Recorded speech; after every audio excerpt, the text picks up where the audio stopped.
600.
don't really, this is just for you.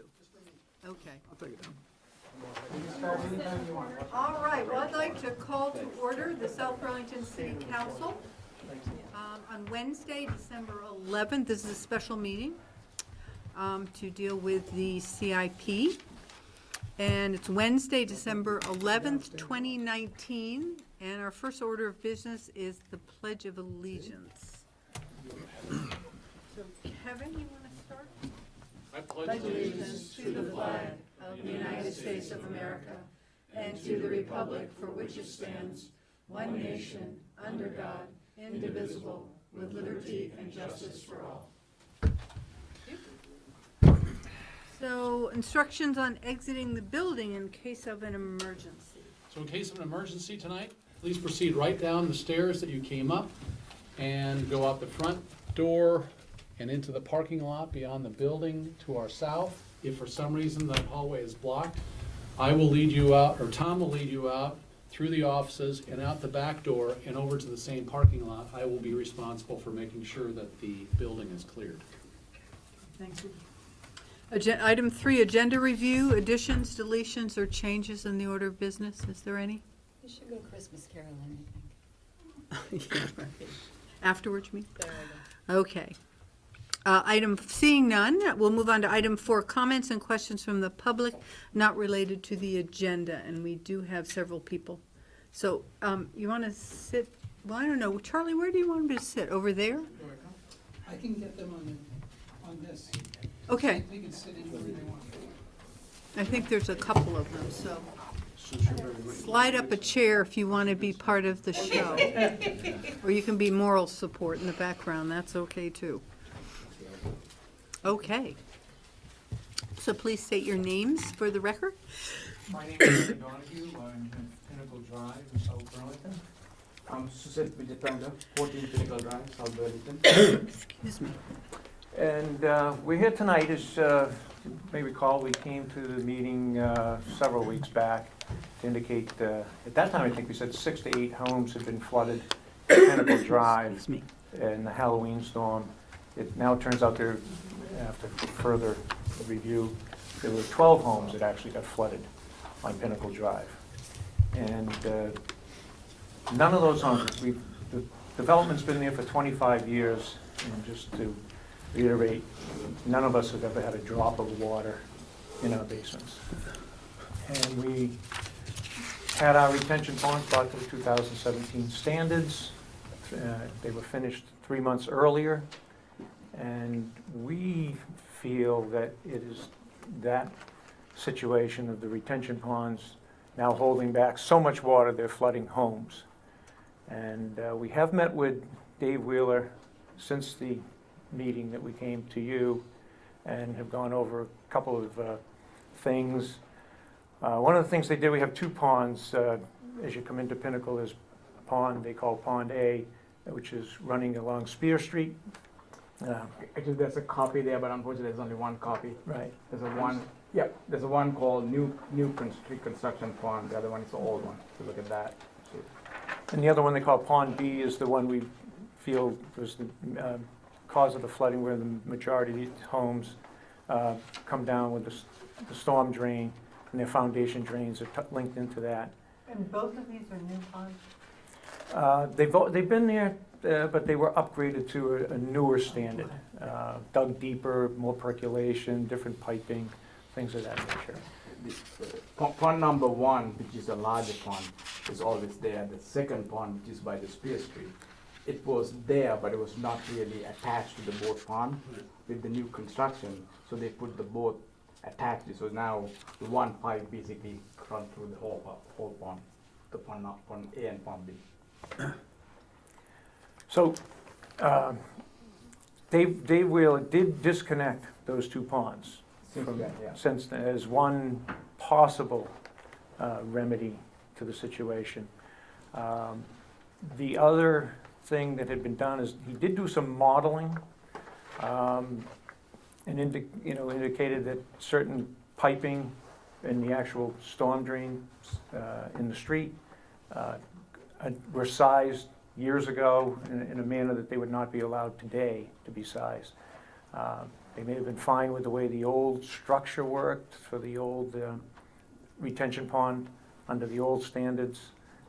But we feel that with the new standards of holding water, and I'll give you an example, the pipe outlet structure that you may see on the new, if you can pass it around, has only, It's I can the just new- get up. Get this out here. This is the structure for the new pond.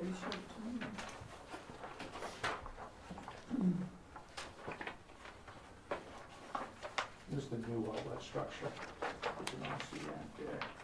So, So the north This pond this is new the- though. This is the old one. The new structure is, where's that, where can you see that from, Spear Street? from Spear, if you were to look as you're heading south, just before you get to the Pinnacle development, you have to look in there and it's a. Oh, where all the digging was and stuff, Yes. it's in there Yeah. by the for sale sign for the guy that's selling the That's lot. correct, yeah. So, if you look at the structure, on the new structure, there's an inch and about 3/4 pipe underneath, you can't see it. It is your first ability to have water go into the outlet structure and be removed. That used to be 1 foot. And It now was a it's- 1 foot pipe, it's now 1 inch and 3/4. Because, Because the new standards want to hold water back, which is all fine at the moment, until you flood the homes. And the old structure, and if you look, Look at the, right there, yeah. can I show you? Yeah, so in the old structure, here's your 1 foot pipe. But as you look, as you get near the top, I call it the machine gun turrets. like Yeah. the Guns of Navarone, where you had a 360-degree sort of opening, and that's near the top of that structure. And and that's then- what this is here. Well, so that's what this is now. That's now sort of taking the place of all of these Of that all you had of those, before. okay. All right, so the 1 foot's been replaced by 1 and 3/4. This has been replaced by this 4 inch. This is pretty much the same. When you get to the top of this, this had It's like a bench or something. a grate on it, and about the same size as that. Instead of the dome, I think the dome is designed to keep leaves from settling on everything. One of the things that Dave Wheeler did suggest, and what we strongly feel, is there has to be a way to get the water in a situation like the Halloween storm or a storm like Irene. There was one in 2013 as well that had 3.5 inches of rain that was reported. We didn't get any water from those under the old structure and an old retention pond. But we all did get water this time. With the new retention pond, it was dug deeper. But this is specifically designed to say, we don't want any water in Lake Champlain. And at what expense now? I think if you tallied up the damage at Pinnacle, there's probably at least $250,000 in damage, I believe, there. Minimum. So, is that gonna happen when these storms are gonna be coming more often? So what we're here tonight is basically, this should be changed, we feel, immediately back to, maybe, if not this old structure, something nearing it. This structure is only 1 foot lower than the inlet. And that night, when we went out in the middle of the night, it was already about 6 inches up. And we've been talking to some people, and I'm not an expert, but water has pressure to it. You have a body of water, and that could be, it's generally measured, if you had a column of water, your pressure's gonna be, the column by the area that's there, there's a force. So, we were discussing this with Dave Wheeler, that in some of his modeling, whether that was taken into account, of what was the pressure, since the water is now higher than the bottom of the inlet into the ponds. I'll just give you So an, it was going out through the inlet, in fact, it was going We- in reverse direction in order to relieve the pressure, I'm just trying to follow. that's the way we feel, it had no, it couldn't get out that way, which way could it go? And we feel it came back up through the pipes. Or else the water didn't get away from your foundation at all. Well, it couldn't get away from the foundation because they're claiming that it was the drains in the street were full. Well, the drain from the street and then all the house. Because all our drain, foundation drains go they into all that. go into the same, and they come out of that one inlet Right. that you'll see on the pond. Right, so everything backed up. It got, the water level of the pond is way high. Yeah. So the pressure comes up and backed Yeah. up. So, I Right, think that, that's what happened at, Other fronts? Lower Farms, was it not? I- Backing up because of, I know, I don't know exactly what happened, but maybe Mr. Dorn In this knows. storm or years ago? Yeah. I mean, I Oh, remember quite a that few happened years at ago. Butler Farms years Yeah, ago. yeah. Same basic situation. that's probably Irene. I think that was mostly water running into Butler Farms, quite a, coming off the golf. Off the golf That's right, course. off the golf course. With fully saturated soils after a month of nonstop rain, so Yeah. apples and oranges. Oh, okay. So remind me, why did we switch it? Because it was mandated by somebody? Or we- 2017 standards? They were upgraded.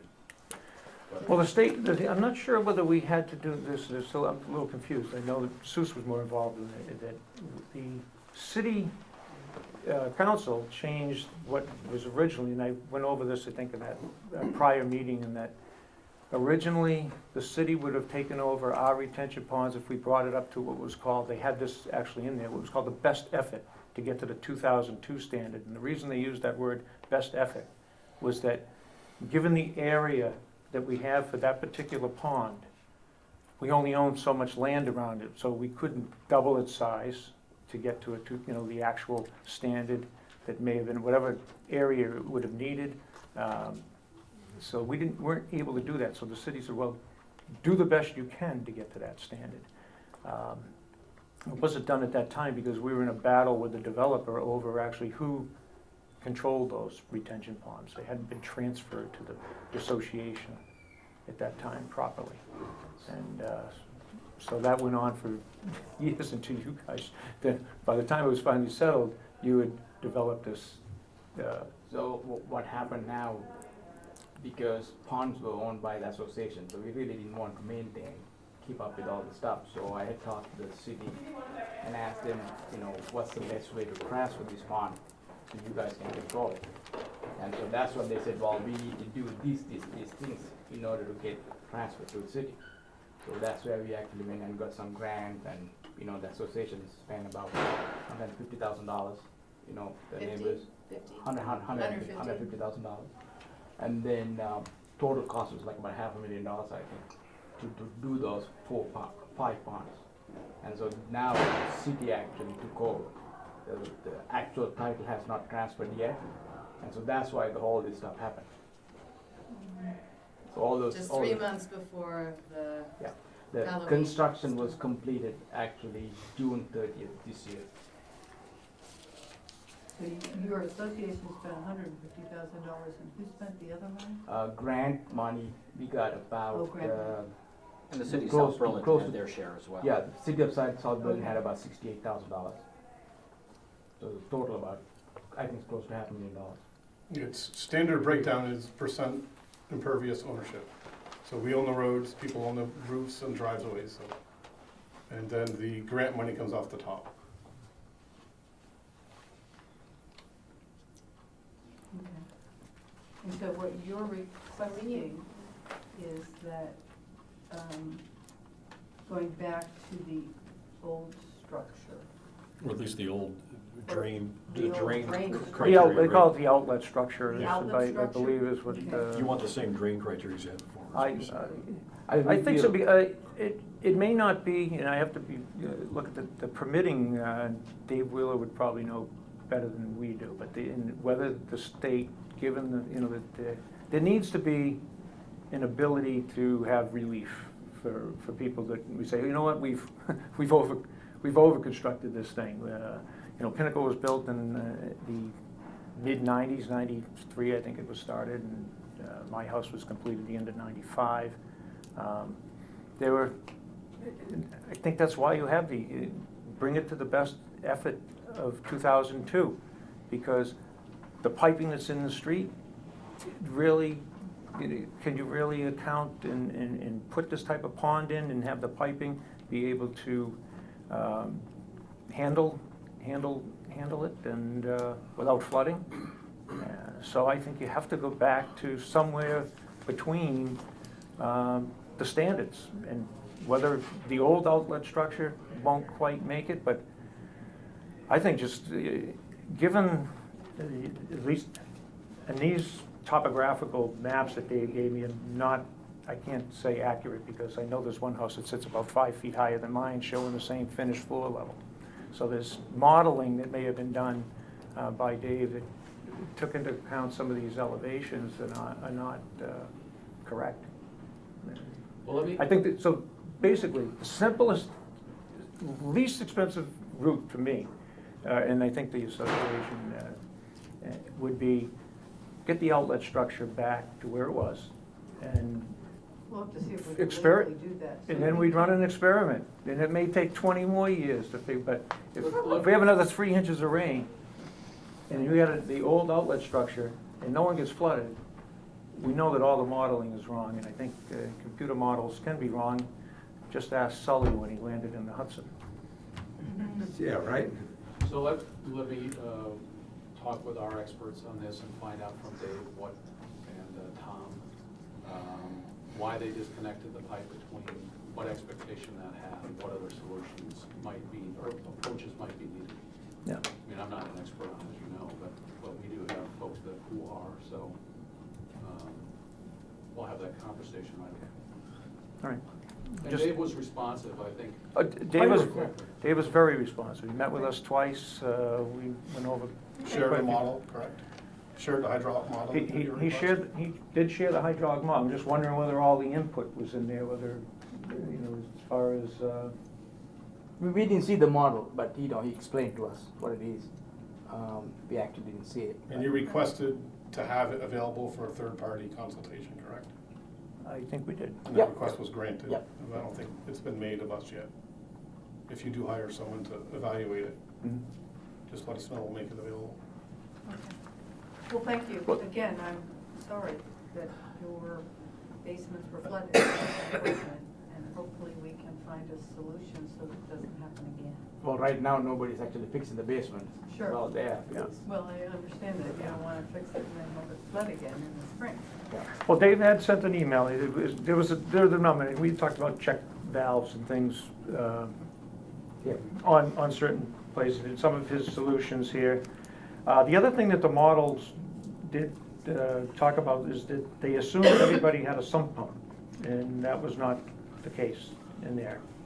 I don't think hardly anybody had a sump pump. You only put them in when you need them. We're too high enough, so we didn't need some. Yes, Yeah. but you do. But he does talk about- Often have it before. Did anybody have a sump pump in those houses?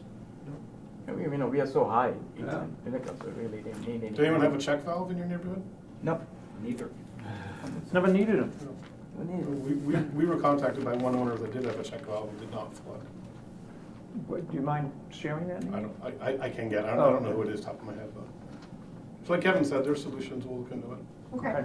Well, we will commit to Okay, working with you. thank you very much. Thank you All very right, much. I appreciate it. Thank you for your time. You're welcome. I'm sorry. They thought it started at 6:32, so I company. Okay. So, on to the main topic, continued discussion with the department managers on the capital improvement plan. So, let me see, how would you like to proceed? I mean, this was a request by council members for a little more time to have the opportunity to query the different departments about their capital improvements. So do you want to go through it again, or do people have specific questions and, the department heads can come forward and address those? These are all millions of dollars? Kevin, What's that? these are all millions of dollars? Thousands. So this is Yeah. the executive, yeah. So what's your pleasure? I know we did have a lot of questions on Recreation and Parks, which kind of got us behind schedule that evening, but we didn't get through everything because I sort of cut it off. So if there are some additional ones, I mean, what do you guys want to do? How do you want to, do you want to go over paving again, or more information? Are you interested in what things, priorities that the departments might have? I mean, this is a list. This is a list. It would be It's nice. not a to- prioritized list, It would is be that nice to- right? Yeah. Yeah, it would be nice to have a ranking. Okay. Is that something the departments can do? Share a ranking? Right now? Well, Good. yeah. They're here. I mean, the ones that are here, Yeah. we got most of them. So everyone that's here has projects in the general fund, which I felt was probably your concentration point for Sure. tonight. Absolutely. And if there are other questions about the CIP outside the general fund, those folks will be there on Monday night when we look at the whole plan again for the approval of the amendment. But we have asked department managers to come prepared to talk about priorities within their projects, and to also have the data, any of the data necessary to answer any of the questions you have about any of the projects that are listed on the forms. Okay, So, priorities would be great. I have one question you're probably not prepared for, but at some point, and that's, you know, maybe this is not a CIP issue, but a budget issue. I'd like to see the savings that we have generated this year in energy reduction or energy efficiencies. And I'd like to see that tracked so that we sort of know what that is backfilling in a sense. I mean, I'm assuming, I think how we had imagined this is you develop a budget for electricity for City Hall, and then over the course of the year, you use some of the money from the solar array to, I mean, I know you've already done this, but to do all the lights. And so I would assume at the end of the year, you haven't spent as much money on electricity. So my thought was, or my understanding is that those savings go back into the energy Energy fund. efficiency fund. fund, yeah. And I just haven't seen that. I can't follow that. And I think both the community and I think probably other members on the council would like to see that. yeah. And I mean, it's not really the CIP, but, Yeah, we have been tracking it, and Lou's done a good job with that. Tim, I think, mentioned at the last meeting to have Lou come in and do a presentation, so maybe that's part of what we can do. we have that for Of course, the- we only have the first quarter of That's what it looks okay, like just- to date, but he is tracking it per month, and I'm sure would be happy to share that as part of what he's doing. He Yeah. has a list of projects too, doesn't he? Mhm. Yeah, yeah. So we could get an update Yeah, on where he is in those exactly. projects. Yeah. But I'd be curious to see how you're using that information to inform next year's budget. Sure. Just Yeah. that sort of flow or mechanism. Well, you're right. The money's in a revolving loan fund, Yeah, more or yeah. less. So it doesn't come back to subsidize or any way reduce the general fund itself. It goes Exactly. back into more projects. So Lou Right. can come in at a upcoming meeting and brief you on that. Okay. But then you do, if electricity, say at City Hall, went down 10% in a given year, then the next year that you put a budget together for operating expenses, you reflect that, correct? Or So do we you put keep the, it? we put the same number in and to have the savings go into the fund is what the Energy Committee had requested. So the same dollar value stays in the budget, but the difference gets, the Okay, so savings gets we transferred into establish a their baseline fund. and we just stay with that and then all the savings. Okay. Now, you could update the baseline Yes. every year. Right. Well, I'm just Yeah. wondering if that's what you're doing. I mean, in Yes. some ways, you probably should, Mhm. right? Otherwise, in 10 years, you're gonna Yeah, that have, was- a That heck was of the a revolving request. fund, That because was you the will have request from the committee. saved a bunch, presumably.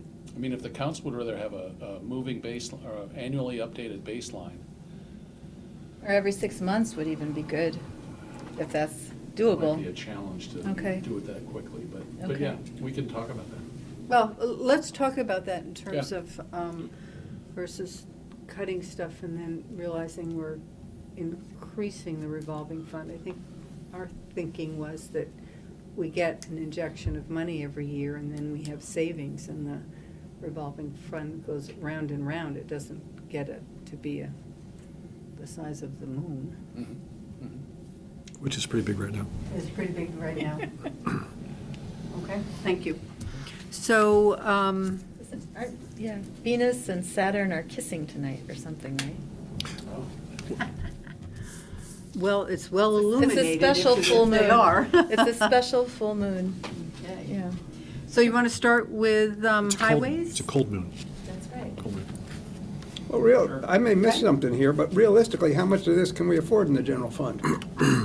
We have to find, We're $737,000 above where we were last year, Dave, so. In total, Total. So proposed, that's- proposed. Right, proposed. And I think on an annual basis, we're probably around $300,000 in terms of an increase, so that we can still have other line items within the general fund still increase somewhat and be able to have a reasonable tax rate increase. So we have to find about $500,000 out of here. Well- If that's where you land 400,000. for about a 3% tax. Recognizing that the rate. 738 is down from 1.5 million, so Tom, we've already cut Uh, half of the requested so CIP, 1.5 million was requested. roughly. And then this shows 738,000 above last year's. Correct. The current budget. And how much to keep a really modest increase? What do we need to, what's our goal for cutting? Probably, if. Not 738,000, Just is to it? use last year as an example, that was about a 3% increase. Uh-huh.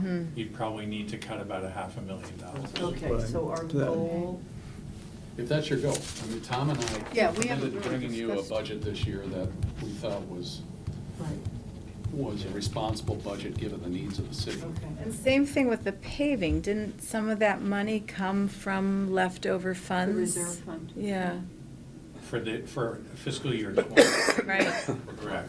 so we took that's some money included in off that, of- From FY 19, right, that's going into this current fiscal year, FY 20, that's giving us about $1 million right, worth Yeah, of paving. right. So to be able to keep the $1 million level, we would need to increase the paving budget by $375,000. So out of the $737,000 that were above last year's budget, $375,000 of those dollars are the additional monies needed in paving to keep us at $1 million a year.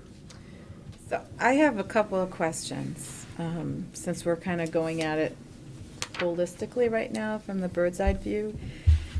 Would it be possible to do a fundraiser for the Wheeler House improvements? Because that is a one-time, major fee. I see coming up in fiscal year '25, another big chunk of change. And then I also am looking at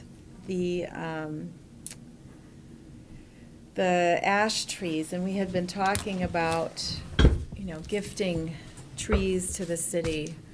And I'm really curious if we could find ways for that cost of replacing being something that citizens could, do The- something. The alternative is just not cut them down till you know that they're sick. You could That's just true. postpone the cutting if you, I know that's not a popular idea, but it's like, I wonder whether that's a possibility. I mean, Well, we've got Justin here, so And I think that's one of the things he's already spoken to a little bit in terms of what the actual price has turned out to be. And I It's think been there's some lower. savings there. Right. If that's, Why don't we start with highways rather than jump around? I You're the think man. that would help You're the man. focus us a little bit. Sure. Let me just ask one Maybe a little question more. before we start that, if I can, Tom. If we were to cut, say, $500,000, and, I mean, there's no capital plan anywhere in any business that is not over what you can actually think you can afford to pay. So this is nothing unusual. Everything goes through this type of a process. What does this do to our tax rate then? Or does this keep our tax rate level if we knock out about $500,000? No, the It's half a too early million to keeps say. it at. Yeah, I will be able to give you that answer on Monday. Oh, okay. And hopefully be able to send you some information end of the day Friday that will kind of give you an idea where we're at based on tonight's discussion, which will help. Because that will kind of lend itself as to what we might or might not be able to allow for increases in the operating budget as a whole, outside of the CIP, So on so. Monday night, we'll have an overview of the budget. Then you'll come back to the CIP, because you need to approve the CIP, but then you can do that in the context of having a big picture on the budget. Yeah. Tonight was really meant to answer your questions, allow for some give and take with the department heads. That's Okay, fine. Tom? I have a question to Justin. On top of the ash trees, I would be curious if you could describe what the world would look like. What would we not do if the paving was not $1 million this year, but $750,000? What would that mean? Which projects, which streets might likely be delayed? let me start with that. Yeah, paving is the. Biggest first one. item on the page. Our most Yeah. pressing need citywide is continuing to pave Dorset proper south. In fact, all of Dorset Street, excepting Market to Kennedy, has been paved over the past few years, all the way to the Showman Town Line. So all that's left is these few blocks. It's extremely expensive. Yeah. When we paved the top 2 blocks about this time last year with some of the extra money, we spent roughly $450,000. It's night work. There's a lot of prep work, there's a lot of traffic control. It's a different type of pavement mix. All those factors result in it being really expensive. So,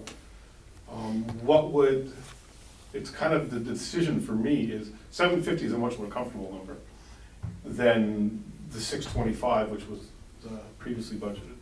At that point, at 625, we're either doing Dorset and a few crumbs, or we're not doing Dorset, and we're continuing to do what we've been doing in years past, 7 to 10 streets citywide.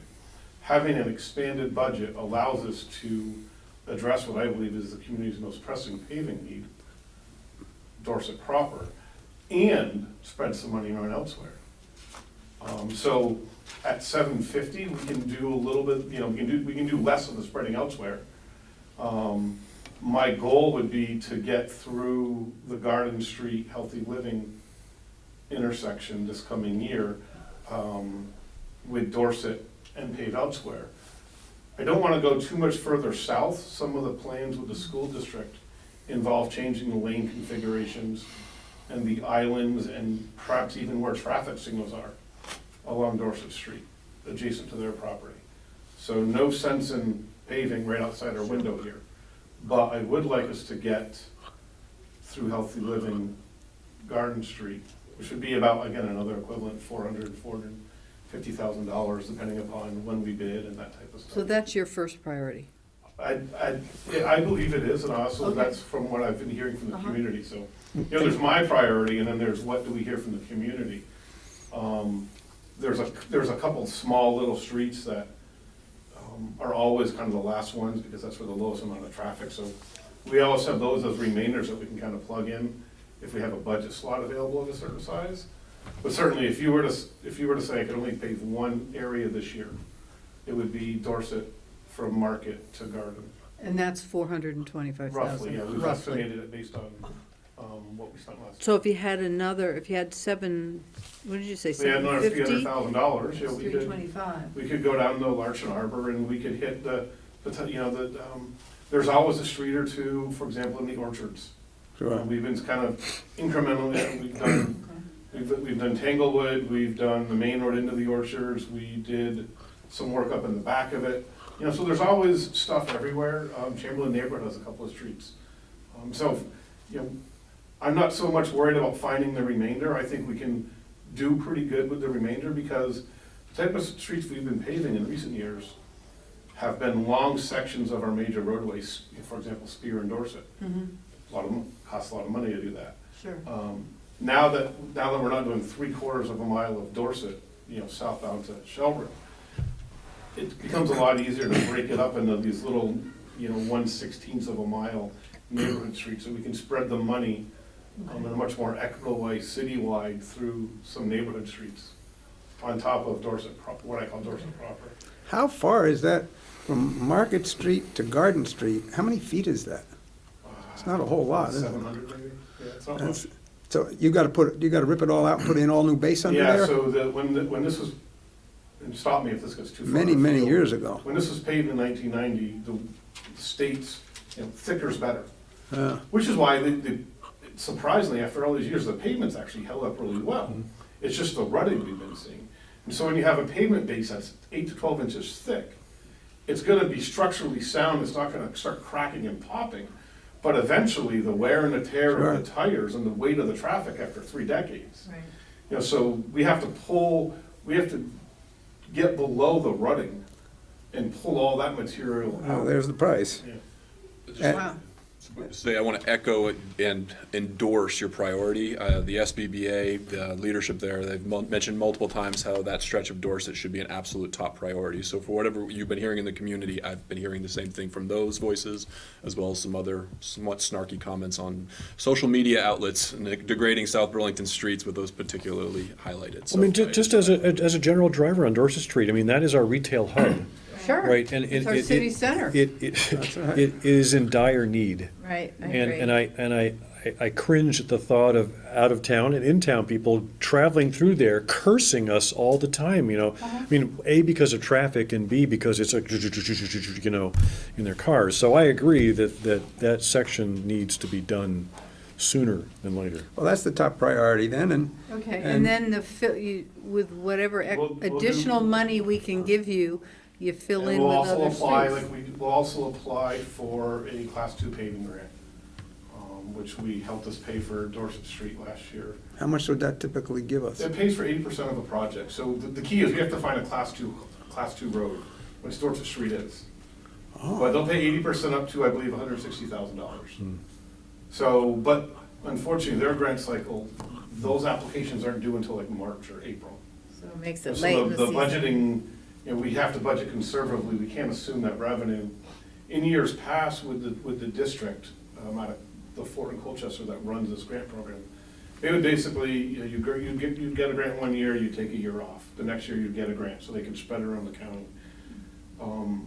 They have new staff that believes that the money should follow the cars, which actually favors communities like South Burlington. So I'm gonna apply again for a grant this year, whereas in years past, I wouldn't even, you know, out of respect for the program, I wouldn't have even bothered applying, because I know we wouldn't have been awarded. But I'm a little more optimistic about our ability to get annual Class 2 paving grants from the state. That'd be And nice. so Now, if you got that grant and you didn't get it till April or whenever, you would quote, save whatever it is, You know, we $160,000. get a reimbursement check, so if you remember. So then you could go do a couple other little streets. We could do whatever you tell us to do with Right. whatever, with the leftover, we could not spend it, we could spend more somewhere else. If you remember, there was a few months ago, you had a question, I think, about highway miscellaneous revenue. You know, it's budgeted at like 5,000, and suddenly there's 180. Well, that's because that's where the grant money goes, because unless we were to like get the grant, then go through the budgeting process, which I think we shouldn't do, that's the only place the money can show up, because we don't have a revenue line item. So it's really good found money, and allows us to extend our paving elsewhere. seems like you're pretty optimistic that that could work out, too. Yeah.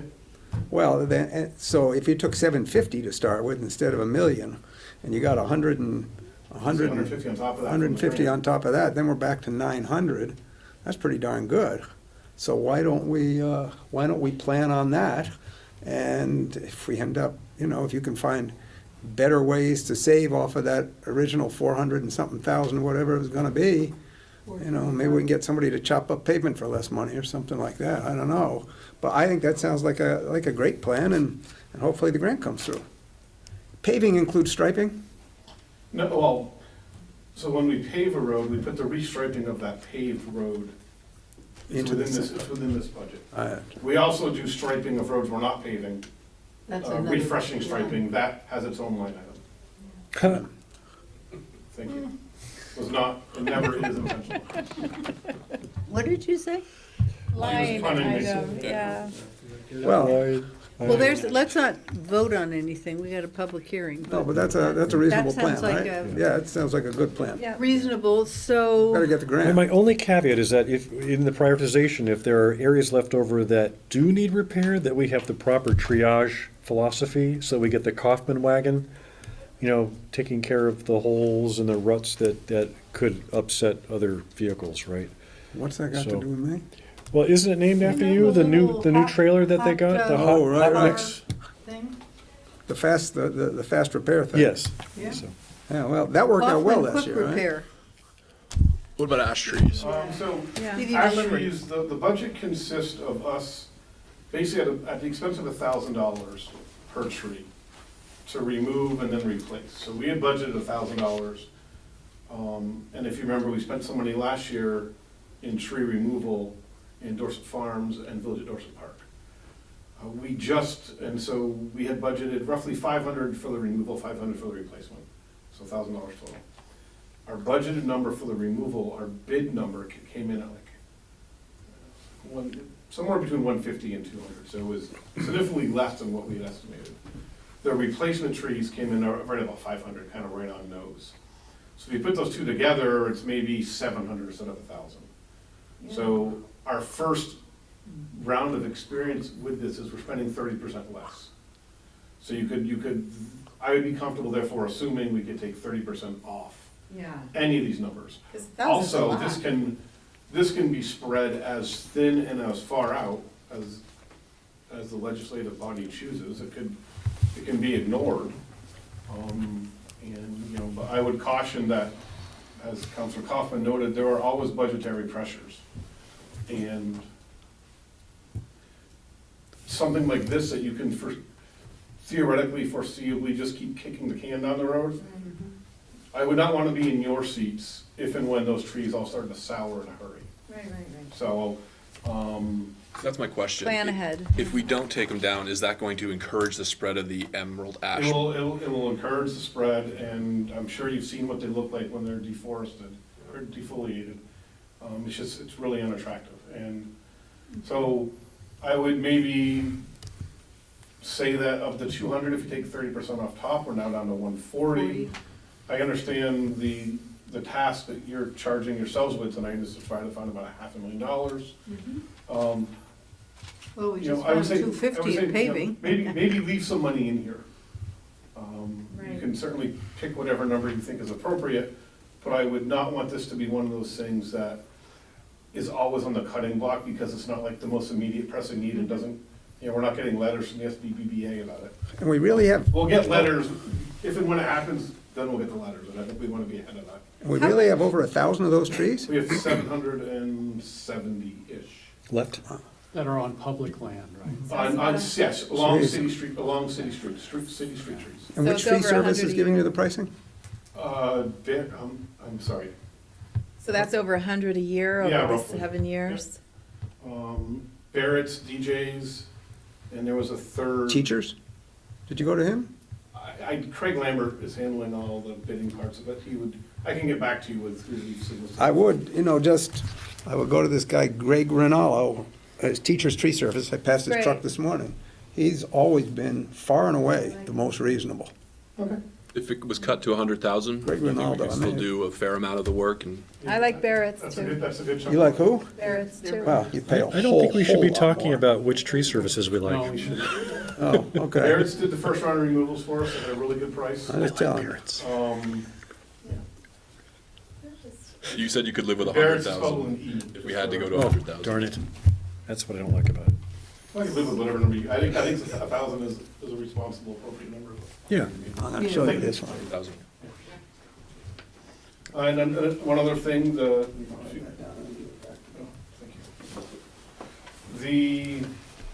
fueling service, and we have $25,000 for the fueling system replacement. Thanks. Our gas station is 30 years old. That's old. The tanks, we have two 8,000 gallon tanks, one for unleaded, one for diesel. Underground, They're 30 years old. yeah. It's a certainty that after 30 or so years, these tanks, the walls are gonna start, so we're not there today. We don't need to spend this $25,000 next year as an emergency situation. We are required to, every 30 days, to monitor the tanks for extra product, for water and flow. They're double wall tanks. So the tanks remain, and the state comes and inspects them. It's either once or twice a year. We know they're trending towards some point of failure, but they're certainly not at that now. It's not imminent. So if $25,000 helps get you to where you need to go, this can be forestalled for another season, and we'll have another round of inspections and 12 more months worth of our own data on it too. How were gas stations mandated to have their tanks replaced, but we haven't been? 'Cause we're not I commercial? don't know what the regulation is on commercial gas stations. So, yeah, it's commercial. Well, they're probably filled and emptied much more regularly. Right. I mean, I Yeah, would assume that we don't go but through their gas like. tanks are tanks We get, underground. we get, so- in the winter, we get diesel deliveries twice. Remember, we're also fueling the school, school buses. So, And everything, every red plate except for most of Chief Burke's, they go around the corner, right next to them in Wilson, which makes sense. oh, to the The fleet the fueling? unmanned station, Right. which it's a long drive, sorry, temporary. Oh, right. So, we get about 2 diesel deliveries a month and gasoline, unleaded gasoline every 6 weeks or so. Yes, we go through a lot of products. Okay. So, but we don't have anything for the fueling What did I miss system here? replacement. Because this isn't, In FY '21, I was just asking. this isn't for another couple of years. For the fueling system for 21. oh, it's not a general So fund? we've been putting some money in there Okay. each year into the special fund to replace the tank. Oh. So 25 of that would come out of the special fund. So again, tonight what I did was show you what was on what was gonna be proposed to come out of the general fund. Sorry, Tom, I was just looking at Okay, mine. so that's why No. it's a blank. And we Okay. charge That's why- non-general fund customers. So I was just gonna ask you. $0.10 a gallon. All right, so And we that money can't, goes into a fund we can't cut the to special. fund the eventual fund. replacement.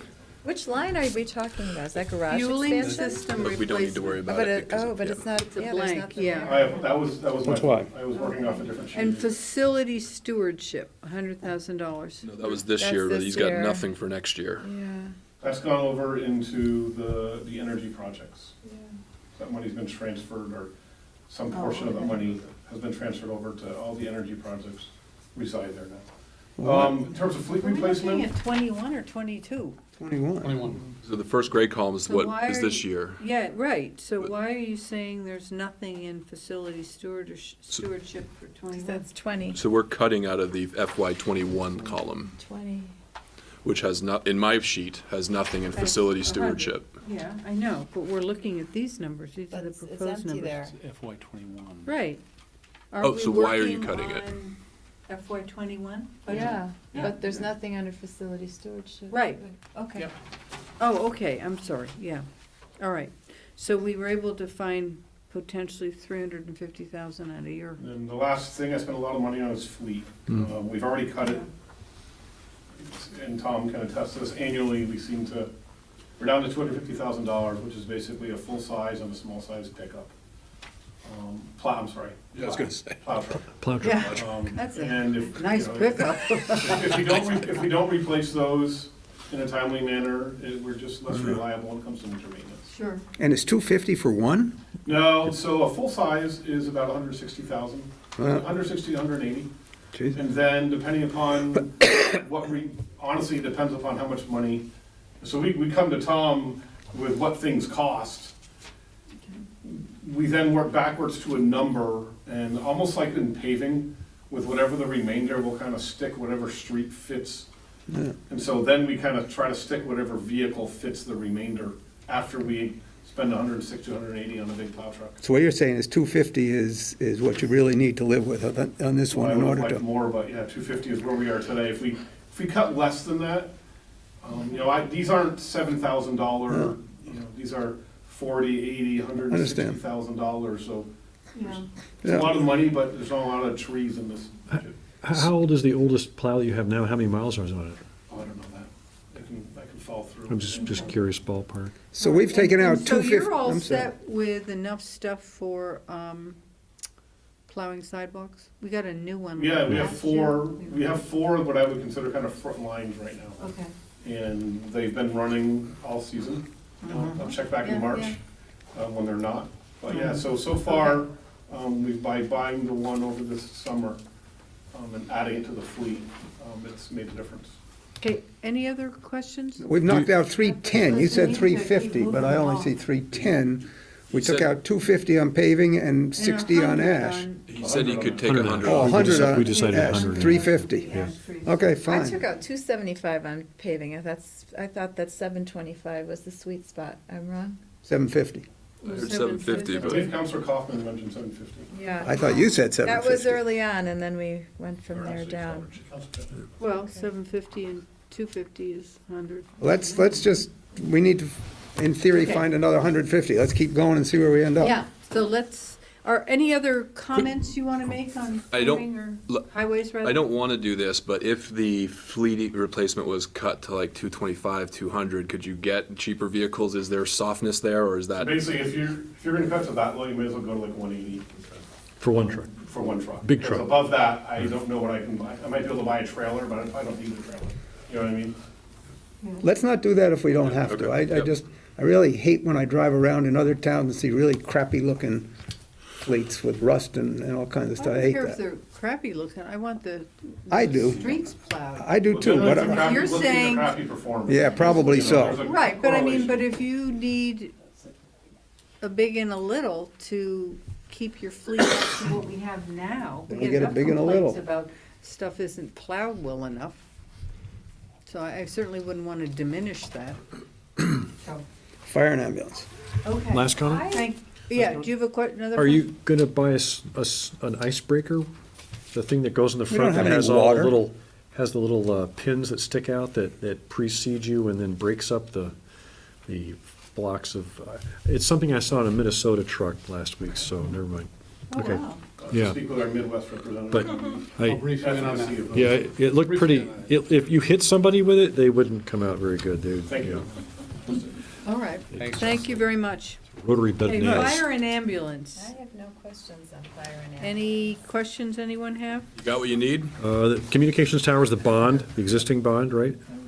No, this is this is general fund dollars, isn't it? The communications, yeah, that was the radio. That's the bond, okay.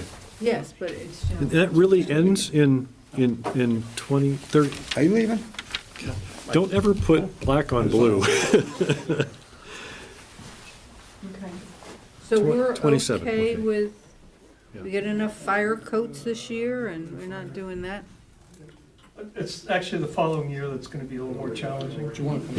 Yeah, yeah, because that's a truck, right? It's an ambulance. Oh, it's an ambulance. that's right, Oh, we're, One other oh, question I have is, I heard we were at 1.5 million and we got you down to like 700,000 or 800,000. What have we already cut? Like, what has already been pulled away to get us to where we are with these numbers? Some of those The conversations. ambulance was one of them. Okay, the So ambulance. We moved that out into Okay. a further year, Chief, you can talk about that. Okay. You know, I'm talking. Probably for the record, you Oh, should- sorry. Terry Francis, chief of the fire department. thank you. Yeah, so in conversations with Tom primarily, and looking at Close that door. budget requirements are at all. We were scheduled to have replacement of an ambulance and a command vehicle and a pickup truck, and we've done away with pretty much everything that had pushed the ambulance out another year. That's a $400,000 investment for next year. You know, we're always looking for other monies. The fact of the matter is we're up, in a 4-year period, we're up 700 calls And we're getting more and more mutual aid, and that's a whole other discussion about what we need to do with that. And we're not talking about that tonight. You know, in looking at what the fleet is and talking with Tom and Kevin, and our folks at DPW, taking some evaluations of the existing rolling capital that we have and look at, you know, what we can live with in the short term, and pushing the ambulance out to next budget year is certainly something that we can do. Obviously, we don't have a lot. It's the radio communication budget, the bond, and then, as I said in the previous meeting, it's we're looking for ostensibly a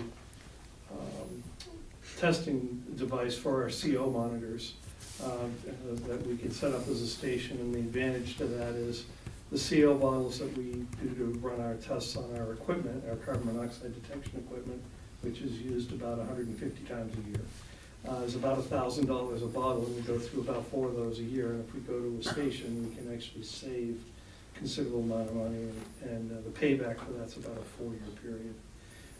Is that under the fire equipment for That's $10,000? $10,000. The $10,000? Okay, That's more- that and, sounds reasonable. Given, as I said in the previous meeting, I just come back from an firefighters grant, AFG grant, and I see some possibilities where we might actually be able to take that $10,000 and turn it into about $90,000, because it's a 5% match if we can get the monies. And Great. ideally, what I charge my staff to do is I take a look at the AFG grants and see if we can put together a package, and if I can take, you know, $10,000 in seed money and get $95,000 or $100,000, that's good for us. No guarantees. These monies are continually dropping from the federal government, but that's the intent. And what would you use that money for? Oh, a lot of it actually. Are those things that were cut out of this, in this? Yeah, what we process? can't buy out of those grants is we can't buy rolling stock. When they look at assistance of firefighter grants and they look at rolling stock, what we hear from our peers at FEMA is they're looking for departments that have equipment that's 50 years old and still being used as frontline equipment. And as they told us last time that the rolling stock that was applied for last year was $300,000, or $300 million, and they only gave 11 grants for that. And those are all the other departments' rolling stock that was well over 25 years old. I was talking to a chief yesterday, he's going for one, he does a 50-year-old fire apparatus. It's Good Lord. front line. Oh, my Lord. Talk about baling twine and all, and that's appropriate. That really is appropriate.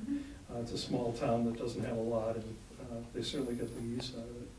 But the Assistance of Firefighters grant, which is different than a SAFER grant. A SAFER grant is personnel.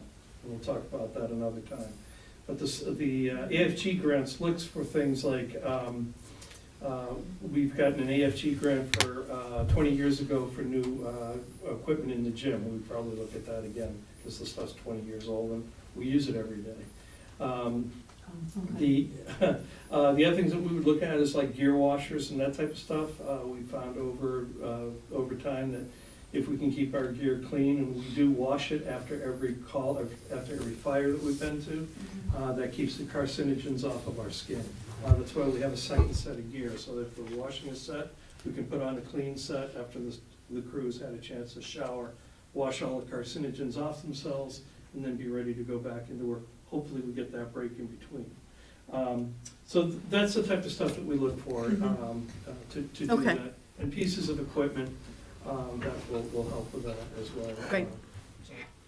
Tom, oh, sorry. Clarification, the ambulance that's being delayed for a year, would that be a replacement ambulance or a new ambulance? See a new ambulance. We try to replace our ambulances about every 5 years, and that will be at the 5-year mark for the truck that we currently have. It would be replacing a It truck. would be replacing it. For the The new. primary would go to a backup, and should give us a pretty solid backup. The one that's our backup right now is like 10 years old. It's tired. And then you'll sell that? Yeah, this is, Or give there's it, really give not it a away to lot other of- countries and stuff, isn't it? We did with one of our trucks. Yeah. Yeah, to and that's been done in the Argentina or past, but honestly, the shipping costs are more than what the vehicle's are worth. Oh. You know, so if you can get, in the past, fire department's been able to get a company to donate a shipping container or whatever, or a couple times, with assistance of military or whatever, we've been able to get it on a boat and get it sent someplace else. Bookmobile. But if we delay this year, next year, this is gonna be Yeah, indefinite, this you're gonna year need is- this, it's 359. It could yeah, become a okay. bookmobile. That would be a cool, but where do you put the books? I mean, there's not as much room. Inside the ambulance. They have all those cabinets. As Rita? It's just an idea. It's not a bad idea. Let me ask a question on Take the out all ambulance. those tanks and. Okay, yeah, I just want to be cognizant. Yeah, I got a quick question on the ambulance, though, if I You can. may. Do we ever give the opportunity to name ambulances after people? I know in a lot of small towns, that's what's done, and that generates a fair amount of money. You know, my town in the Adirondacks, the ambulances have names on them because somebody in town decided it was, you know, they saved a life, and so they give $200,000. Have we ever even thought of that? That's not common because it's a municipal vehicle, and some people see it as a conflict of interest. Where's the conflict? You gave money, you got your name on the Well, I thing. gave you $10,000 and you gave $100, why isn't my name on it? Now, people have put plaques on the inside of ambulances, inside the passenger's compartment, recognition of a significant donation or whatever. It's just an idea. I think, I've seen it, you know, done often, but in small towns. But still, One more quick question about the Sure, CO. yeah. So this station that'll fill your CO bottles, do your testing, Mhm. do any other departments have that same equipment? They do not. Would they be able to come use your equipment? They could, and we could charge them for that. Okay. Yeah, yeah, and that calibration is critically important. Obviously, that we're going into an immediately dangerous to life and health situation. We want to make sure that equipment is reading correctly. Sure. Because if it's reading, 25 parts per million, I'm not wearing an air pack. If it's reading 100 parts per minute, I'm wearing an air pack. If it's reading more than that, we actually had that happen less than a month ago. Mhm. We had an atmosphere that the people, thank God the woman called. She had a catastrophic failure of her furnace system. Her detectors kept going off. She got annoyed finally at 3 o'clock in the morning. She called us, and she had almost 2,000 parts per million in her house, which is, you have 20 minutes. So, Wow. the detectors, we remember that conversation 8 years ago that we were so aggressive on, made a big difference. I mean, there's another case where it helped save somebody's life. Good, okay. Celebrate you. those things. don't you? Yeah. Absolutely. Yeah, that's right. Deserve. And at the Took last, a lot of heat for that, but it works, Fire service professional, my job's to tell you what works, so. all right, at the last meeting, I think, I don't think you were still in the room, or maybe hadn't gotten there yet, but I did want to share both for fire and for the police, the praise that the airport and Heritage oh, yeah.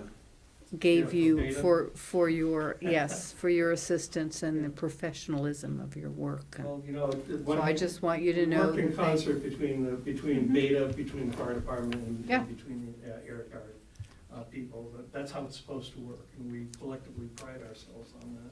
What's Beta? Beta's new technologies, or new aircraft technologies that are using non-traditionally powered aircraft. I guess that's the best way to say it. They have a hangar and they're developing it. Yeah, and if you go by the airport today, you'll see their modular unit that they're looking to set up in various places to allow this non-traditionally powered aircraft to go from place to place, refuel, and continue its mission. Is it Pretty amazing stuff. environmentally friendly, or what makes it different? What's the? It does not use conventional fuel. They're looking at various ways of developing electrical energy for the aircraft. They have a prototype. And, Those yeah, big it's rubber really bands. pretty cool stuff. I'm sure that at some point they would love to come in and talk to you folks. So you may see it flying around in the near future. Nice. So, How many passengers can it carry? that I don't know. Everything I've seen We has could been a probably small get a market. presentation. One for 10 miles. Yeah. Yeah. Yeah. Quick So when you go by the airport, and you One go more by the old question. hangar, the 3500 hangar, if you look out and there's a bunch of Connex containers with a strange looking contraption, that's their landing and refueling stations. It's pretty Nice. cool stuff. Nice. One So last question. That fire, was it in a shipping container? Yes, Yeah. we But it was- required them to put the battery Right. systems in shipping. But the container was not in a hangar? No, it was we won't out- allow it to be. Okay, but I have a minute's error that I have to correct, to say that it was Okay. not in a hangar. Thank you. Yeah, it's outside of the building. Yep. Great, thank you very much. Thank you. Good Thanks, job, Terry. clerk. Okay, the police. You.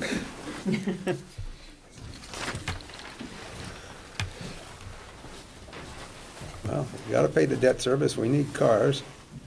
Well, had a question about the cars. Is that because we have a new officers, that we need an extra car to our fleet? I wish. No, they're just No, more, a they're bunch just got jumping in banged up, price? didn't they? They're just jumping in price. Yeah, so there's probably a little bit of room to move here. This is a year that we're due to replace the SUV. My desire is to actually purchase an SUV in order to have both our sergeant cars, our frontline supervisor cars, outfitted with all the equipment that we need in order to contain and de-escalate situations. The Chargers are a great platform, the trunks just simply aren't big enough to put the stuff in it. And, you know, for the price point, it's a little bit higher. Ford will offer the police pursuit rated Explorer in a hybrid model, starting in 2020. Hopefully our neighboring agency is going to take delivery and maybe test a little of that technology first, because I'm reluctant to buy it in its first edition. But there could be an opportunity that I was thinking about in light of the recommendations from the Energy Committee. But we are also scheduled to replace 2 patrol cars. I feel that we could probably limit that to 1 patrol car, and the 4th tentative car was a BCI or a detective car, and that is a decent need. Probably definitely another opportunity to look at an alternative fuel, like a hybrid vehicle, but again, something that we could look at. Some of the other vehicles, generally we attrit the Chargers from a front line into a administrative car. There's some costs there that sometimes might not be wise, depending on what the car is actually worth. If we're gonna sink $4 or $5 grand into it to paint it and take the equipment off it, as opposed to sending it to auction and starting with a new platform. I like the idea of a hybrid car. I mean, I think that's what our state legislators are moving toward, and I think that's in line with the goals of the state, so. Sure. Regarding a hybrid Bronco, so this year I bought a hybrid Highlander in 2017, and I gotta say, it's very peppy, and I've outrun at least 3 cops so far, so. Just kidding, but I'm just saying, so I'm impressed with the technology, and I hope that you get that. Williston, Burlington, and Colchester, right? Are our cruisers all-wheel drive or not? So we just started buying all-wheel drive Chargers. last year, Chargers, yes. Had they made it before that and we hadn't bought it, or they just That's started correct. making them last? It's fairly new. I mean, obviously, in this climate, all-wheel drive is really great to have if it's available. It's a Safer. tremendous asset, and it's actually, it's industry-wide. So even Perfect. Ford, when they stopped making the Crown Vic, they have a law enforcement advisory board, and the desire was all-wheel drive just for simple handling characteristics. Great. And that's why Ford went to then the Taurus and Explorer models. And also excited about the current all-wheel drive Charger comes with a V8 engine. In 2020, Dodge is going to change that to a 6-cylinder platform, which will be great. I mean, functionally, it's plenty of power. So what you're suggesting is we push part of this 160 off for a year until you can get a hybrid after it's been out for a year? I'm certain that we can get a hybrid next year, but what I'm offering is that we have room to move in our vehicle line. So how far would we move off the 160? I think I'm extremely comfortable with 34,000 off of it, and if we had to push the pencil a little bit more, we could probably. So that's 130, that's 126, right? Yes. Okay, so there's You could plus take 30. 40 off is what I heard, so you could do 120. No, he said 30. 26, 34. What he said. Just because the hybrid technology is about $10,000 more. Got it. Between gas, a similar gas model. So is that taking the hybrid out of the, no, because I really do want to support that, okay. Yeah. Yeah, All right. the other question is security and building access equipment. I'm sure you can't get into all the details, but is this something that is absolutely essential? Because it fails, it's a problem. The building now, just about a decade old, the cameras themselves, many of them have a mechanical feature that they'll scan across an area. Those are, have reached end of life, and when they fail, they're about $800 a piece. And because the technology now is HD quality video, not only are we in for 800 on the camera, but we're also building server capacity on the backside. And I suppose the communications, computers, and electronics is just the usual, you gotta keep up with it or you're in trouble.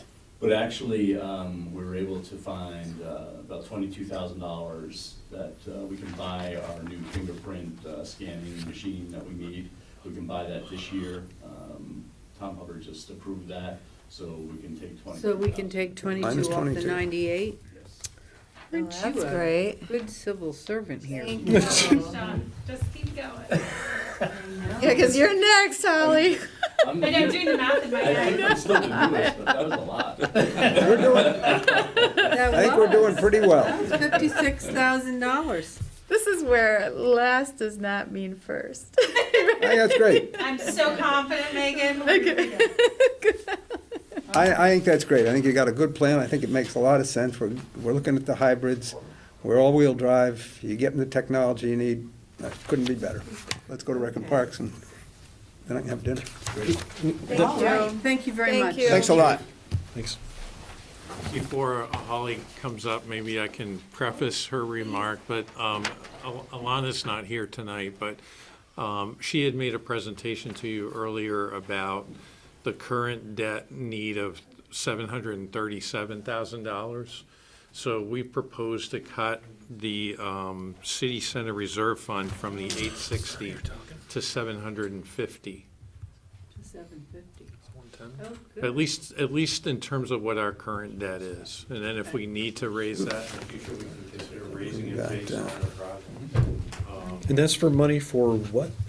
For, That's the city center reserve fund, so that is the debt, the city debt. right, but to cut that for in place. So that's 110 we can add to the 365 Yep. tab we've got here. Oh, okay. 350, So that's to 450. 475.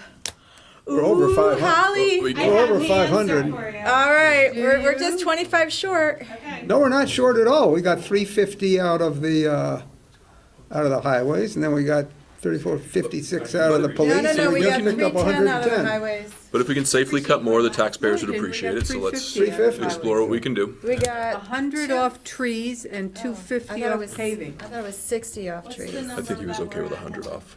He We said, said- yeah. It's something I that wanna you have hear to from beat. you before you hear from me. You've got to beat the number. Yeah, 25, right? you know, I haven't added it up. Who's adding this up? I am. More the better. 406, Well, you had the 506. wrong numbers. We're up to Ah, we're at because they 516. changed. People keep moving that. 516, so you don't even need to hear from me, right? It's 405, We're not. we're over 500. There we are. See if you got any, What- Yeah. what you got for Tell me ideas, about the though? Wheeler House improvements. What does that include? So, Roof. Yeah, that's the 515. biggie. 515. So let me get, I mean, just to explain, you have a slate roof, right? you have a slate roof, yeah? No, you have a slate roof. The city has a slate roof. We have a slate roof. And there are a few gables, right? And so you think that the underlayment, the sheathing underneath that is pretty much rotted? Yeah. If you go up in the attic, you can tell that there's, This would be work done not by me, but Yeah. yes. no, you would not be doing the work DPW, personally for this? Okay, Adam has assured me that that's the case. okay, all right. So someone's got to go up and remove all the slate and then replace pretty much all All the. of it or just pieces? Well, I don't know how, that's what, do we know? All of it, pretty much? You're gonna rebuild the whole, you're gonna rebuild the whole roof, okay, and then put all the slate back, right? That's Not the- necessarily slate, I don't think so. Metal? but Oh, you- something aesthetic and long-lasting and Can you It put costs solar panels on the slate? 120,000? Is that because the structure needs to be worked on? Okay. So I hate to ask this question, but that slate is worth money. I'll bet you the slate that's up there that you take down is worth money. So I wouldn't just throw it off the top No, I agree with and that. smash it on the ground, because you might be able to go resell We that. also need to get historical building. Do you Why don't we know just that put you're the subject to metal any roof on? historical? It's eligible for. We might be able And if to somebody get gets mad, we pay the Okay, fine and we're all one set. conversation Yeah, at a sorry. time, please. I got 3 people trying to speak. So, Richard, So you don't know whether it requires any special approval to remove the slate? It's eligible for the historic registry, so we'll have to talk to the Division of Historic okay. Preservation about it, I expect. Would they have any money? Very little. And I think Friends of Wheeler is really a viable idea, because so many people love that parcel. I want us to consider it. We have Friends of the Library. I think we should really consider Friends of Wheeler. It is a viewpoint. People go, they walk there, they go garden there, they have kids' birthday parties there. They do all kinds of things there. People are attached to that parcel. You know, and great parcels like that in cities tend to have friends groups, you know, that really take care of the stewardship. We would, of course, you know, back it, but I would really like to see a capital campaign there, because it is an historic building. And if we're truly going to keep that building standing, we should treat it as an historic structure. Well, that's another question, actually.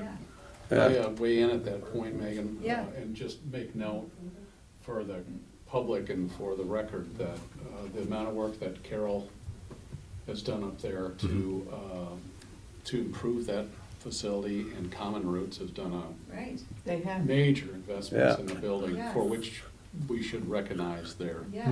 role. And that's because it's a beloved site, and people And it's have also it. because Carol works really hard at it. Yeah, well, So- she's got a great program. So that begs the next question is there damage occurring in the building now The because of the charm leaking place, roof? too. Yeah.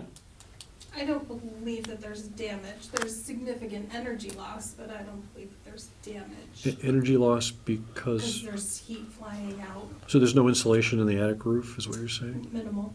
Okay, so you wouldn't want to put that in if you're going to replace the roof, is that the sense? Okay. Well, what's the cost if the Historical Society, or Historic Preservation, says, it's gotta be slate, what's the cost for that? Do you know? I don't. We'd have to have Adam, you know, take another look Okay. at that and get another full But- quote for that. The 120 was removing it and then fixing the underpinnings, Insulation. And And then insulation. insulation, and then And putting then some sort of a some durable- sort of durable. A lot of the slate can be replaced. Yeah. It can be reused, Can you be mean. used again. So it would be taking the damaged slate Yeah. pieces off. That's the real danger right now, is we literally have pieces of slate That Fall fall that on a off. windy day Oh, yeah. are Yeah. just kind of Right. flying Right, off right, the roof. right. Well, if you have to work on the under layer, you gotta take all the slate off. Yes. Means taking it all off, carefully lowering it back down to the ground, Yep. and then putting it all back on again. What I would, Tom?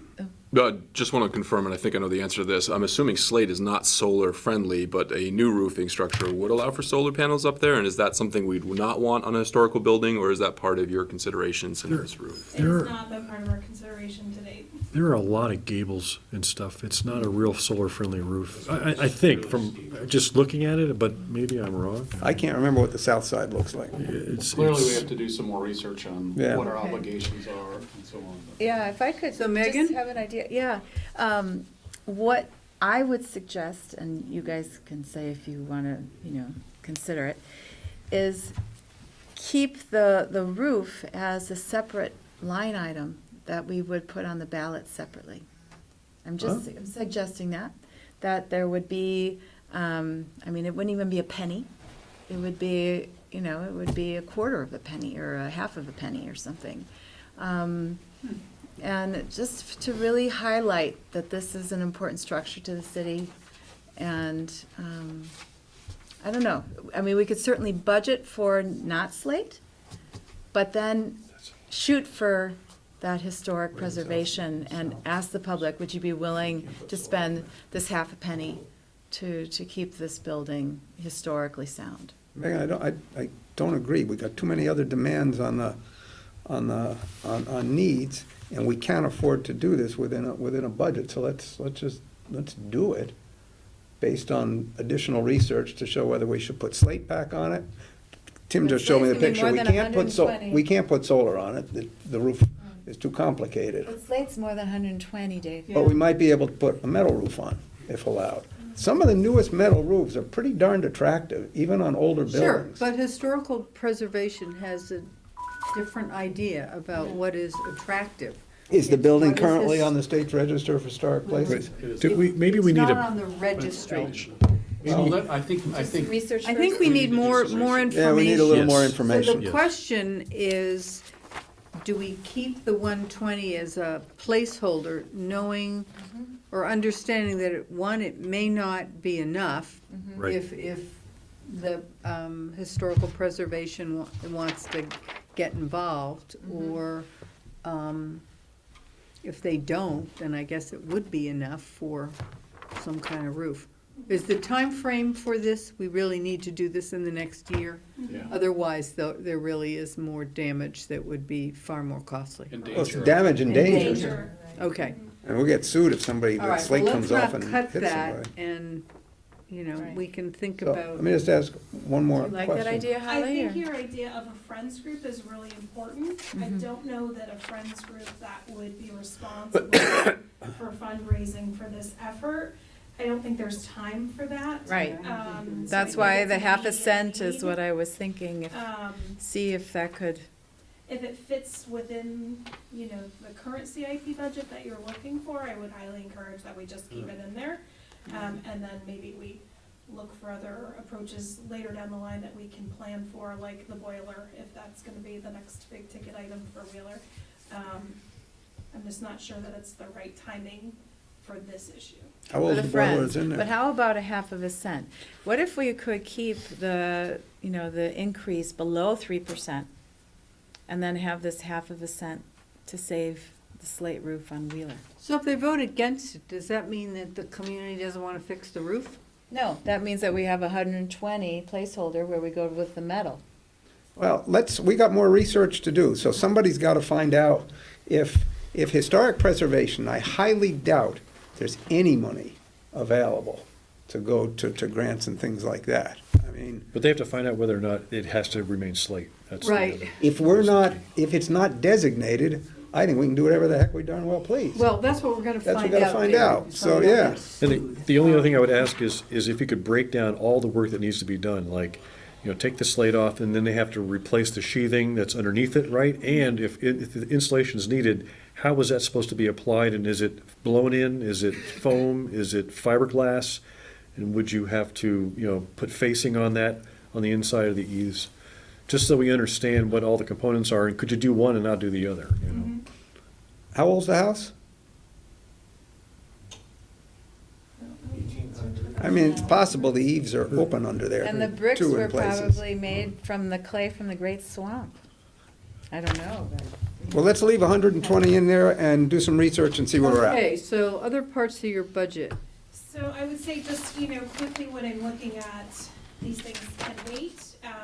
Clearly the timing of Veterans Memorials, so those bathroom upgrades, which we were kind of looking at, okay, when a new facility is built, the bathroom facility that's there, those needs will be met in the new facility, so we are going to be taking some money to look at that for storage. So we're now a year kind of ahead of that, so that can easily be pushed to the next year. Which one? So the Veterans Memorial Park. Well, that's already pushed That's already pushed to the Yeah. next year. 22. Our sheet's already pushed. Oh, On yeah, our okay. sheet, it was pushed. But the basketball courts are on here for 60, and those need it? They do need it.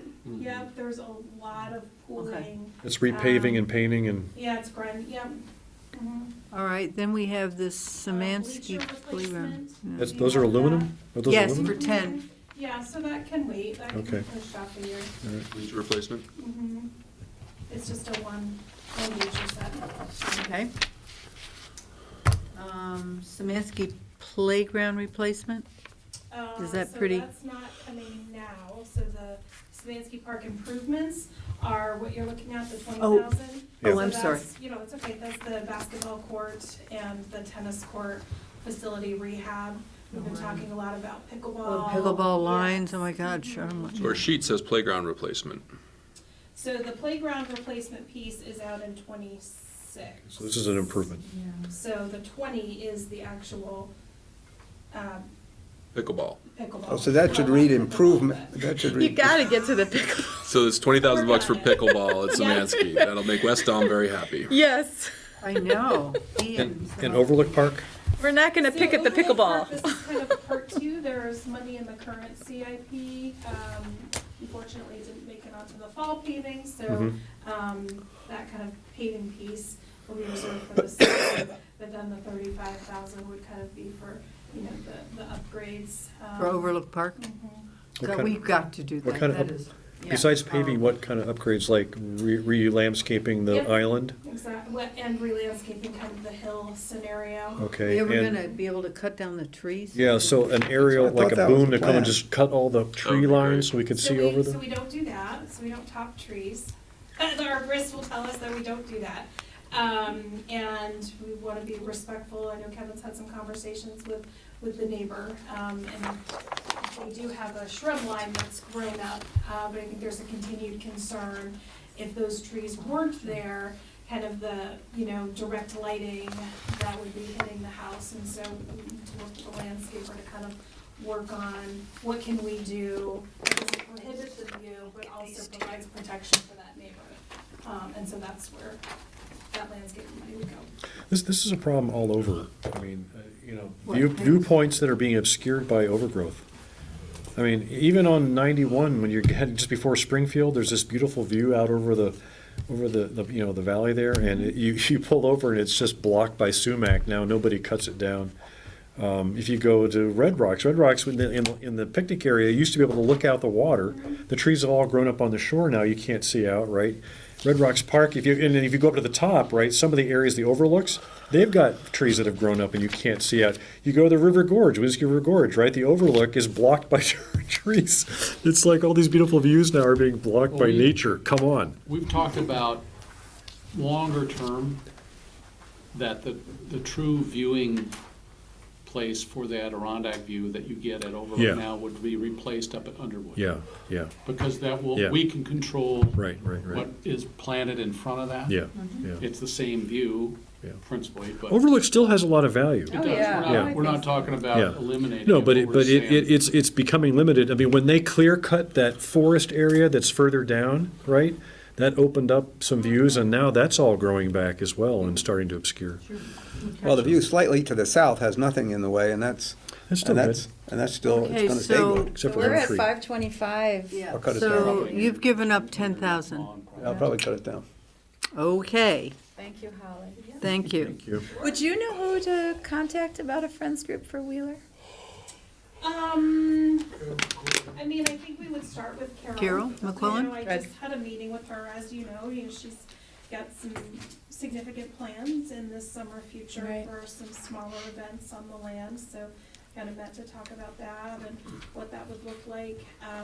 But kind of her bigger dream is more extensive, and she's well connected with a lot of folks that really believe in not only her mission, but in really getting people onto the land and experiencing that and making those core connections. So I would definitely. Good place to contact start. her. She's working on some friends and, I can share some Write it down, information.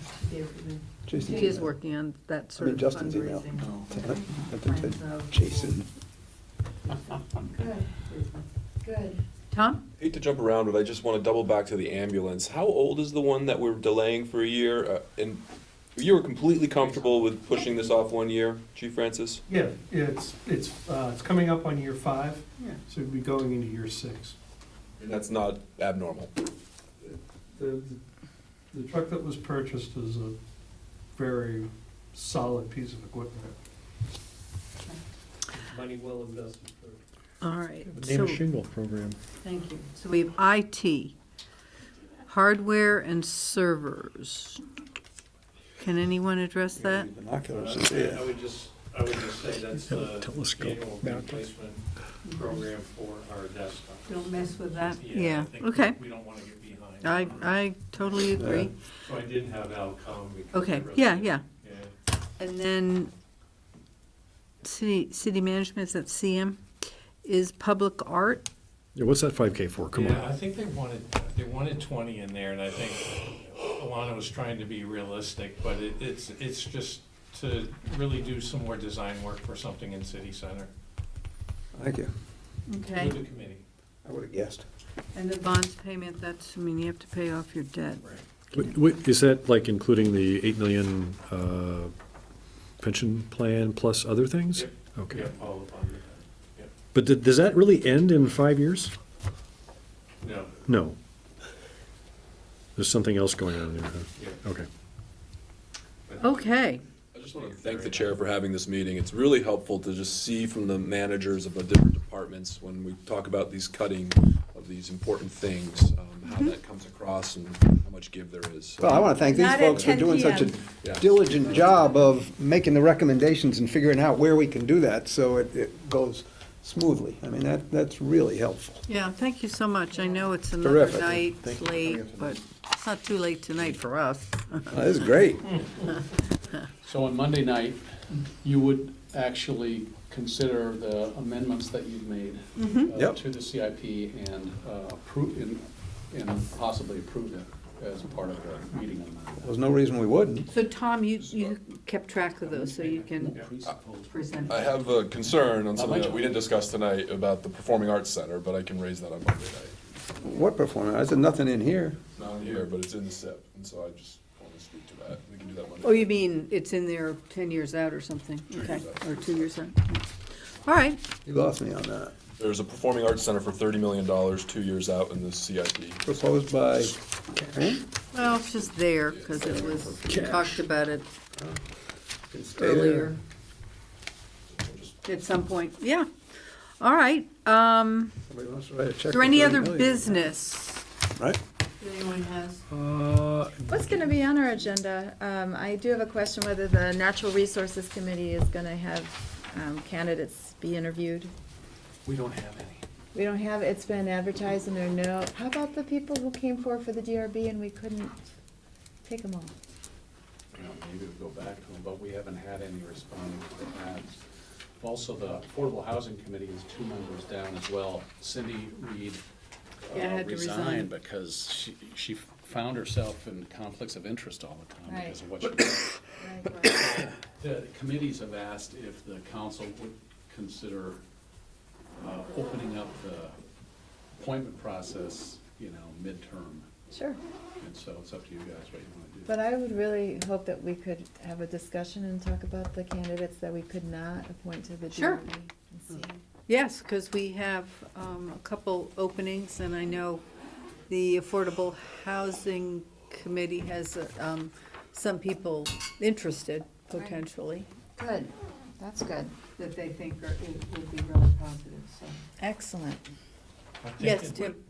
While the chief of police is here and we have the CIP in front of us and there are the line items for handgun replacement, is this an appropriate time to discuss my idea of not reselling or trading in the handguns?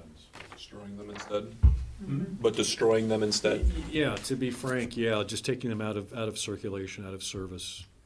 And I'd love to hear your opinion on that, if you do have an opinion, and it's just an open discussion. We're not gonna make a decision. Yeah, right? just, We're just gonna get we some information. floated this in a couple of meetings at the very end and didn't have any time to talk on it about it. And this is all,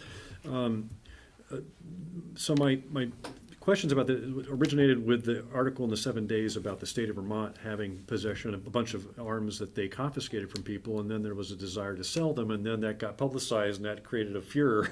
And then I think Governor Scott said there will be no sale. There was like some rifles with some Nazi insignia, stuff like that. But the bigger question is, should the state be in the business of selling firearms? And the question, and so when you trade some in to get some credit towards the new ones, we in essence are sending firearms back into somebody else's hands because they get resold by dealers probably, or you correct me? That is true.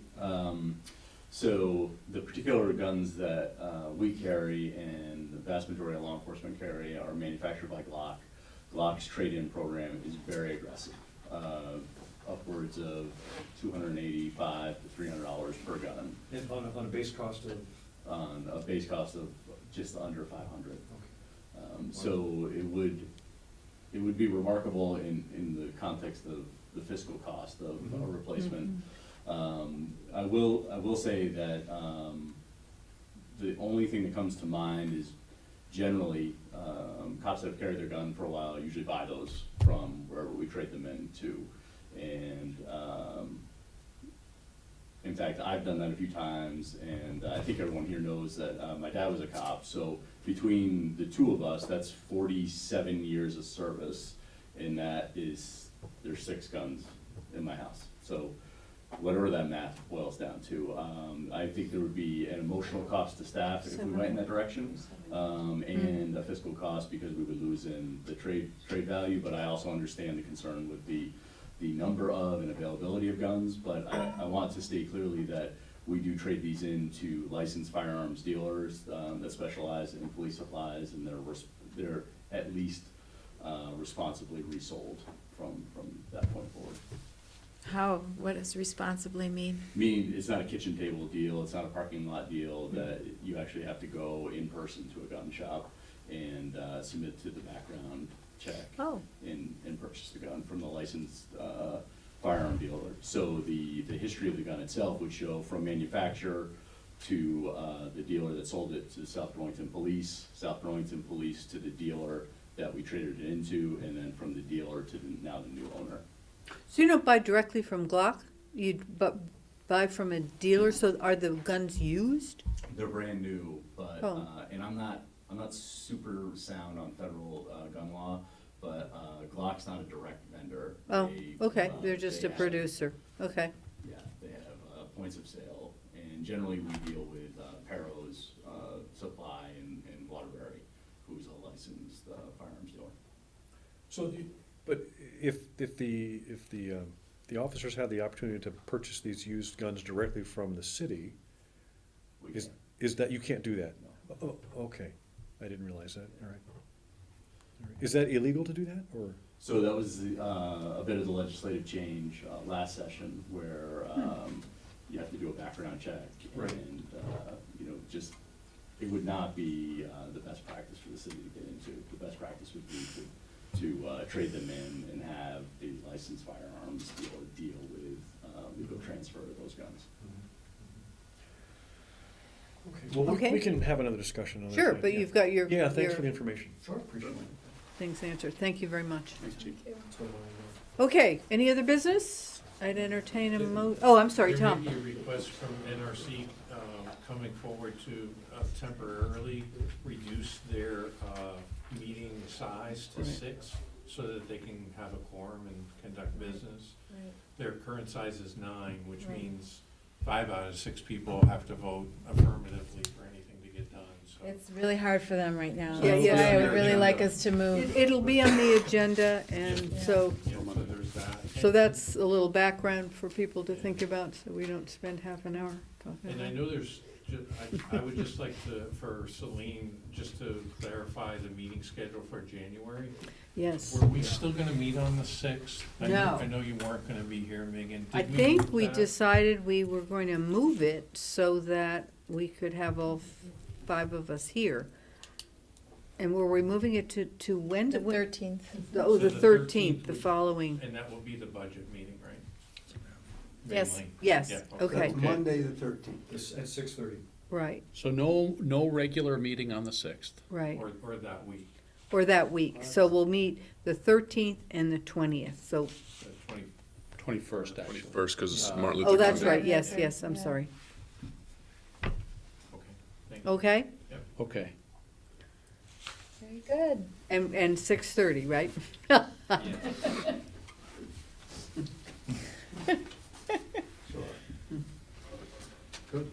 Good, thanks for. All right, All right. well, do we motion to adjourn? So moved. All in favor? Aye. Well, thank you very Thank you much. all. Thank you. Thanks. What's your course look like? Next